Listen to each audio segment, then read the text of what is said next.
আসসালামু আলাইকুম, welcome back to my channel. কেমন আছো তোমরা সবাই? আশা করি ভালো আছো।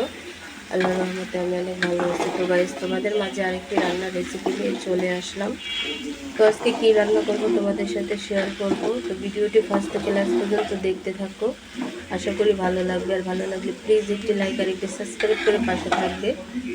তো গাইস, এখানে আমি ঢেঁড়স ভাজি করে নিয়েছি। তো ভাজিটা করা শেষ। আর ঢেঁড়স ভাজিটা কিন্তু খেতে ভালোই লাগে, খারাপ না। দেখো, তরকারি রান্না করার জন্য এখানে আমি মশলা কষায় নিচ্ছি। তো এখানে আমি সবজিগুলো দিয়ে দিব।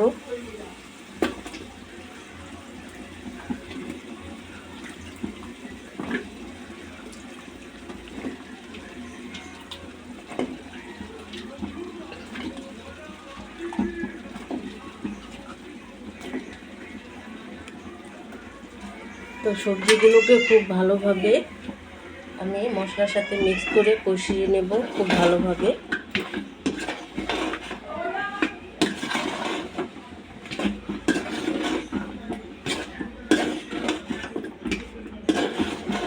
তো সবজিগুলোকে খুব ভালোভাবে আমি কষিয়ে নেব। সবজিটাকে আমি খুব ভালোভাবে কষিয়ে নিয়েছি, একেবারেই মরিচের জন্য লাল লাল হয়েছে সবজিটা, দেখতেই পাচ্ছ। তো খুব ভালোভাবে কষিয়ে নিয়েছি। তো গাইস দেখো, তরকারিটা কিন্তু হয়ে গেছে। তো কালারটা কত সুন্দর আসছে, দেখতেই পাচ্ছ। তো মাছ দিয়ে এভাবে সবজি রান্না করে খেলে কিন্তু অসাধারণ লাগে।